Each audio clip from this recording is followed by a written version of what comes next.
Добре.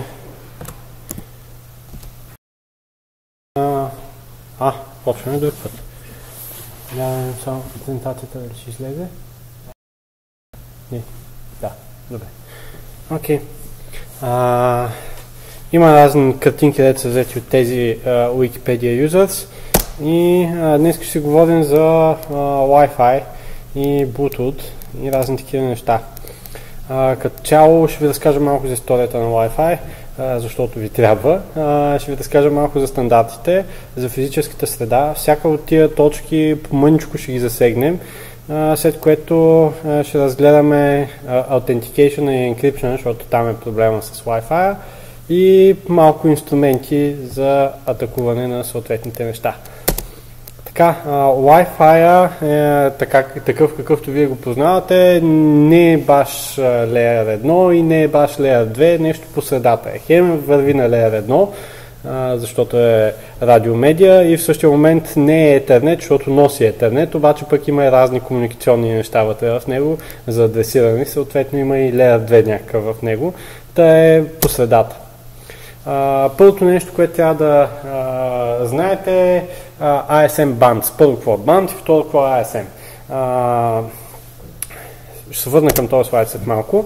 По принцип, физическата среда, в която работи Wi-Fi, е една част от електромагнитните вълни, която ние наричаме радиовълни. Това са едни вълни в точно определен спектрум, т.е.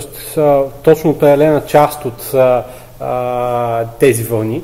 И тази част, която ние наричаме радиоспектрум, е стандартизирана от International Telecommunications Union. Така. И също е стандартизирана от IEEE. Така. Двете неща имат малко различни стандартизации. Сега аз тук си извадих нарочно. Не, това не ми трябва. Така. Това даже ще го клоузна. Така, това ще го клоузна. Тук е така, съм си извадил. Принципно малки разлики за това. Целият рейндж от радиочестоти, за които става на въпрос, е всичко от колко беше до 300 ГГц, като радиочестоти. Какво е честота след мъничко? Идеята е, че имате някакви рейнджове. Тия рейнджове хората са решили да ги номерират от 1 до колкото излезе там. Не ги знам точно колко са като номера.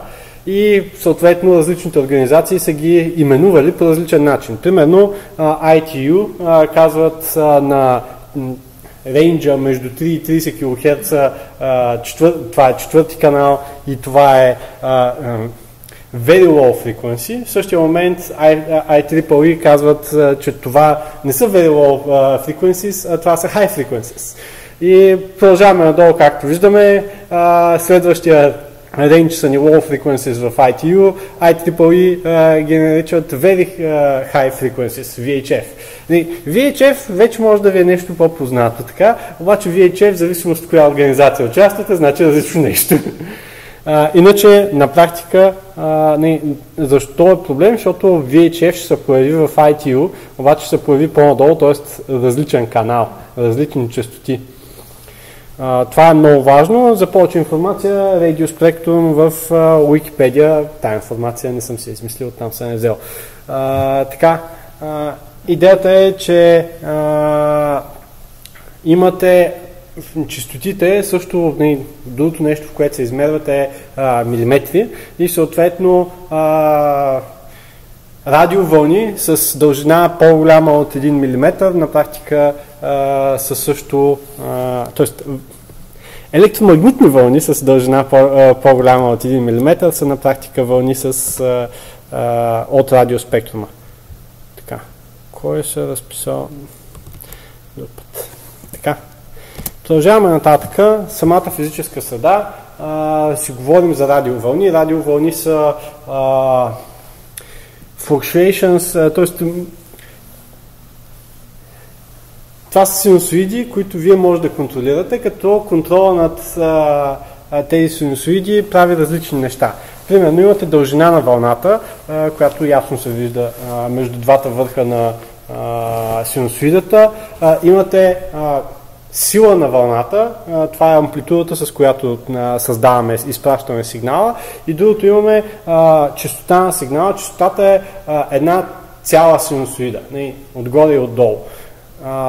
Тази честота е важното нещо, защото базирано на нея ние решаваме дали това е един радиосигнал или друг радиосигнал. Така. Идеята е, че един радиосигнал по принцип няма да работи много добре, т.е. ако може да изпращате само радиосигнал на определена честота, това обикновено е аналогов сигнал и обикновено го наричаме аудио. Това нещо може да се пренася, т.е. всички аудиочестоти могат да се пренасят през wireless, като използване директно мапваме ги към съответната радиочестота. Аудиочестотите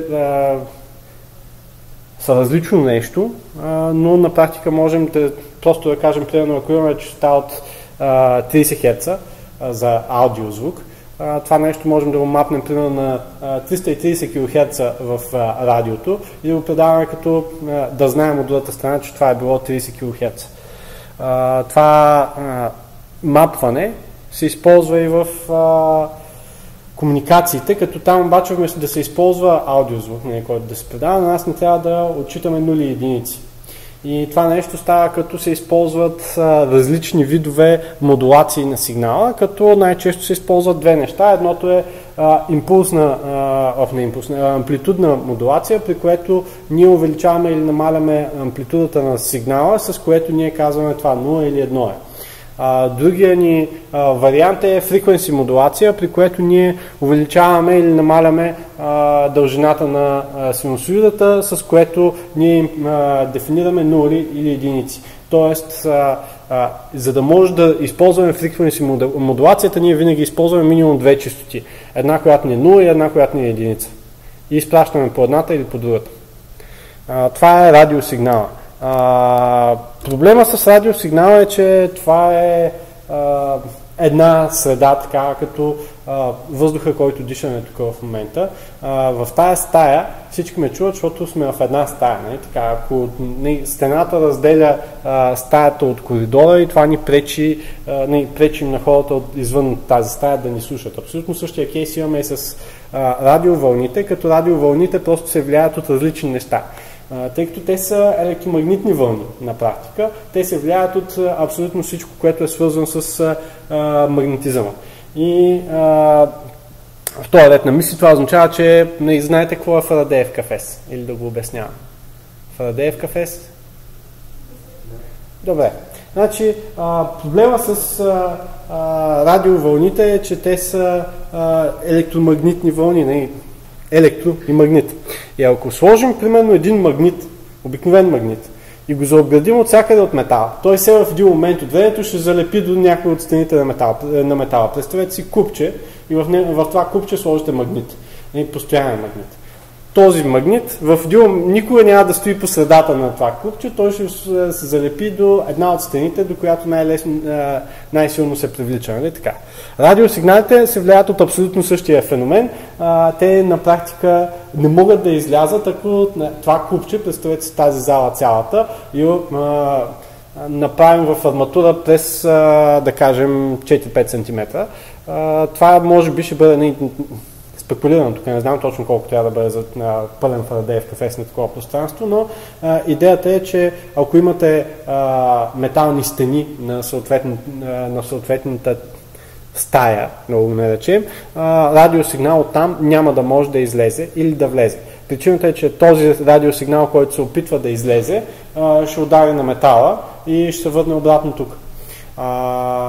Втората причина е, че ако отвънка се опита някакъв радиосигнал да влезе навътре, той ще удари на метала и ако метала е заземен, това е много важна част, ако метала е заземен, това на практика ще отиде директно към земя и няма да влезе вътре в нашото купче.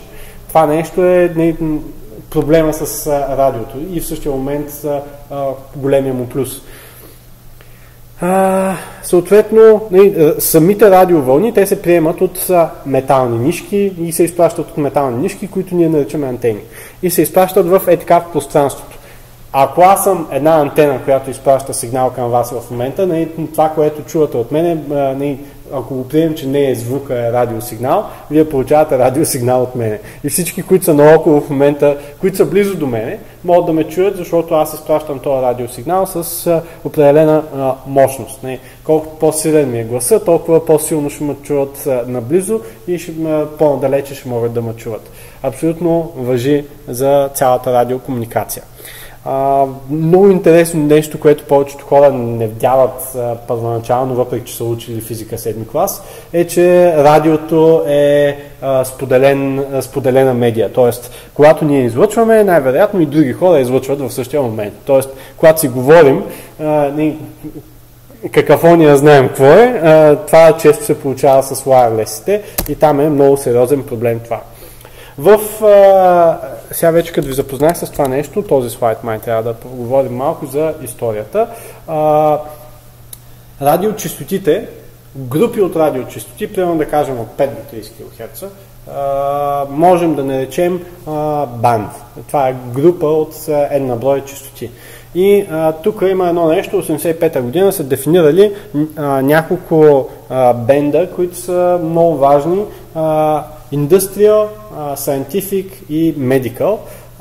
Тези може да ги намерите в Wikipedia, кои са им честотите, но идеята защо са важни, защото тези не се контролират от никого, т.е. те са фри, свободни за работа, всеки може да си направи девайс, който работи на тия честоти и да се надява, че няма да има друг девайс, който работи в същите честоти по едно и също време. Тъй като радио на честотите, целият спектрум е много лимитирано нещо. На практика, тъй като тази среда, едни радиочестоти, които имаме в София, са същите радиочестоти, които имаме и във Варна, примерно. И проблема е, че за разлика от звука, където ще ви трябва изключително силен говорител, така че да може да изпратите аудиосигнал от София, който по въздуха да се чува във Варна, с радиото не е така.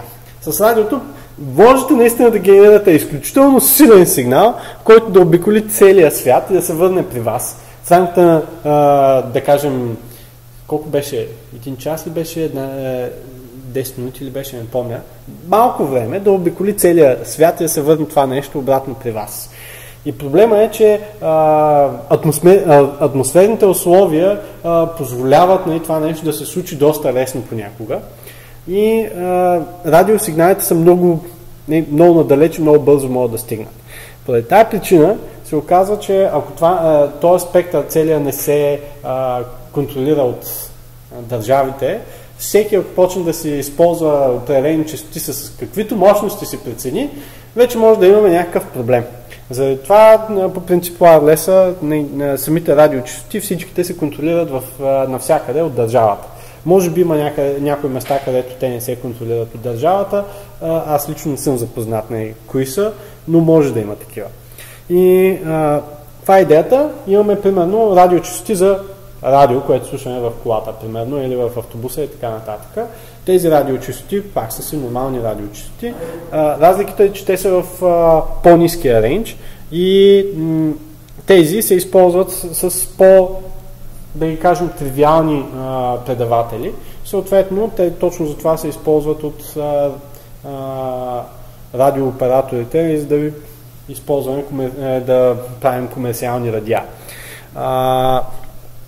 Тези са регистрирани. Ако иска някой да си направи подобно нещо, да си направим радио, по което да пуснем музика, там трябва задължително да отидем в България, комисията по далеко съобщенията и какво беше там, да отидете и да пуснете молба, да кандидатствате, да си купите и да плащате всяка година за използването на дадена радиочестота. В момента, в който спрете да плащате, някой друг ще почне да плаща за абсолютно същата честота. Таксиджиите, които използват някакви радиа в колите си, някои, в повечето случаи фирмата, към която работят, плаща годишно за тази честота.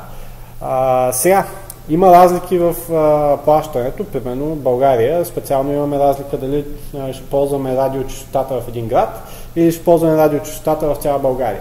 Ако ще ползваме радиочестотата в един град, са си заделили определени честоти, които се ползват само в градовете и съответно във всеки един град се продава същата честота на различни фирми.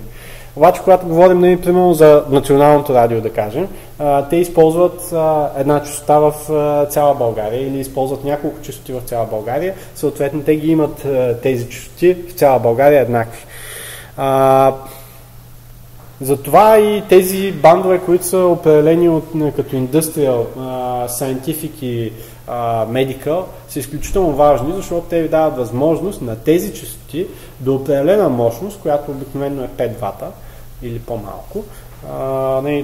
В България мисля, че беше 500 мВ, нещо такова. До тази мощност, т.е. тази големина на амплитудата на вълната, вие можете да си правите каквото си искате. В тези граници влизат и Wi-Fi устройствата, с които работим, и телефони, които имат Wi-Fi и така нататък. Сега, 91 година започва едно нещо, т.е. не 91, малко по-рано започва едно нещо, което е да се предават данни през радиото. По принцип, и преди 89-90 година се предават данни по радио, само че тези данни са изцяло аналогови данни. След 91 се появява този продукт WaveLAN, който е първият прародител на wireless технологията в момента, където се използва импулсно-кодова модулация, което е на практика да изпратим кодове, да изпратим таблици от данни като пулсове от сигнали. Това е WaveLAN, който е първият такъв продукт. Оттам нататък почват да се развиват повече и повече продукти, обаче абсолютно същия кейс, който сме го имали примерно 10-15 години по-рано с Ethernet, се появява в Wi-Fi. Тоест всеки един си прави Wi-Fi девайс в дадени честоти, изобщо не го интересува на коя честота ще работи. Дали ще бъде на абсолютно същата честота като другия производител, не е изобщо ясно. И това е проблем. И в един момент от времето решават, че това не може да продължава така, и това някъде се случва 95-97 година, когато се създава основната идея да се стандартизират начините, по които се предават данни по радиоспектрума и да се стандартизира на кои канали точно ще се изпраща информацията, т.е. на кои честоти. И на 1997 година се ражда 802.11, това е първия стандарт, като обикновено имате, той започва с 802.11a, извинявам се, с 802.11b, който е на 1-2 мегабита първоначално, след което 1-2 мегабита могат да ви се струват изключително малко в момента, обаче искам да ви кажа, че по същото време ние бяхме на 33.6 модеми, като по-бързите 33.6 или 56, колко беше? Няма значение, да. Изключително малко, т.е. ние сме били на 1/10 от това нещо като скорости в момента. И wireless ни дава възможност да направим доста голяма тръба, без да опълме кабели, което веднага решава проблеми. 1999 година се появява още един стандарт, стандарта, където имаме 54 мегабита вече в 5 GHz рейндж, а без стандарта го екстендват до без стандарта се остава на тия малките мегабити на 11. 1999 година също се формира Wi-Fi Alliance. Там това са доста фирми, включително Google, Samsung, Nokia, доста там има изписани. Може да потърсите за Wi-Fi Alliance. 15 на фирми, които произвеждат по принцип Wi-Fi оборудване. И идеята на този Alliance е първо да има една марка, с която да може да се дефинират този тип продукти. Като кажем кола, знаем какво имаме предвид, независимо дали ще вземем Ford или Volkswagen. Идеята им е същата, когато кажеш Wi-Fi, да знаеш, че това е този тип продукт, а пък оттам нататък какво точно са произвели, примерно Cisco или какво да е там, D-Link, няма значение. Идеята е, че вие знаете, че това работи с wireless и ви предава данни. Така, 2003 година се появява първия по-сериозен Wi-Fi от 6 до 54 мегабита, като там ви се появява G стандарта, което е най-разпространен стандарт в момента. Той работи на 2,4 ГГц само. След това 2009 година се появява, то даже 2008 беше, първоначално се появява N стандарта, като N стандарта идеята му е принципно да използваме 2,4 ГГц, но в същия момент да вземем да използваме тия 5 ГГц, ето ги имаме от A стандарта. А стандарта няма нужда, повечето хора вече не го ползват за там 11 мегабита, малко им се струва.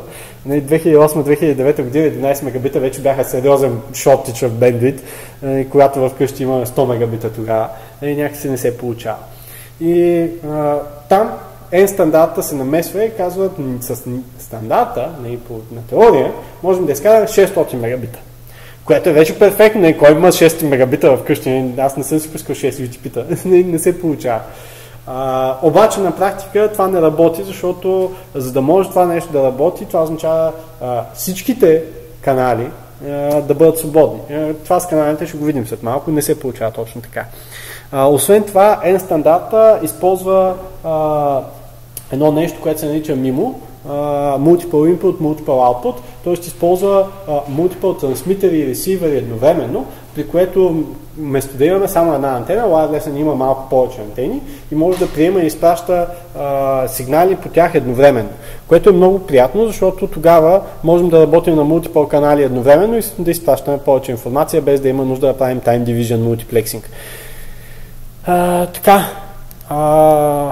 другото нещо, което инсъртва N стандарта е, че всички други стандарти са използвали канали от по 20 Hz или 20 kHz ли беше, или Hz или kHz в момента ще ви излъжа, които се използват, докато в N стандарта се получават вече по 40, което е двойно по-голям канал, съответно двойно повече данни може да изпращаме в същия канал в същото време. Така, сега, как работи wireless-а? Работи доста простичко. Първоначално една машина в една мрежа създава един фрейм, празен. Тоест не празен, извинявам се, пълен с информацията, която му трябва. След което казва, мога ли да говоря? След което някой казва, не, говоря, аз говоря. Можеш да говориш. Щом мога да говоря, изпращам сигнал, готов съм да говоря. И от другата страна казва, да, можеш да говориш. Като първото нещо, това можеш да говориш, първото нещо, което споменах, се получава като ние, когато говорим по принцип, ние в един разговор, по принцип спираме и изчакваме да видим дали някой друг няма нещо да каже в нашия разговор. Какво се получава? В wireless мрежата се използва абсолютно същото нещо, само че там девайса, който иска да говори в момента, единствено отваря ухо, чува дали някой не говори в момента, и ако никой не говори в момента, изпраща един сигнал, готов съм да изпращам съобщение. Когато изпратим ready to send сигнала, тогава, принципно в wireless мрежата, някой трябва да се обади и да каже да, можеш да изпратиш информация и след като получиш clear to send, тогава вече почваш да изпращаш информация, на брой информация. Сега, в Clear to Send пакета, който ще получим, на практика пише колко информация можем да изпратим максимум, колко време можем да държим канала отворен при нас и след това вече го затваряме и продължаваме нататък. Така, кой изпраща това Clear to Send? Обикновено, когато работим в Infrastructure Mode, това ни го изпраща A5. Когато работим в Ad Hoc Mode, това ни го изпраща другата машина в мрежата. Така, стандартите по принцип са дефинирани от IEEE. Можете да ги свалите всичките, има интересни неща там, заслужават се да се прочитат. Wi-Fi Alliance, те са дефинирали, те държат копирайта за логото за Wi-Fi. Така, самите стандарти 2007 се правят най-големите разширения на 802.11. Преди това 802.11 просто държи по-ниски скорости. Как се прави разликата между скоростите ми? На практика методологията, по която се енкодва информацията, която ние изпращаме, се променя. В някои случаи начинът за модулиране на радиовълните също се променя за съответните канали, но иначе generally си остава едно и също, т.е. използват се еднакви канали. Което означава, че за A, B, G и N се шерват еднакъв брой канали, което е проблем. И аз имам проблем.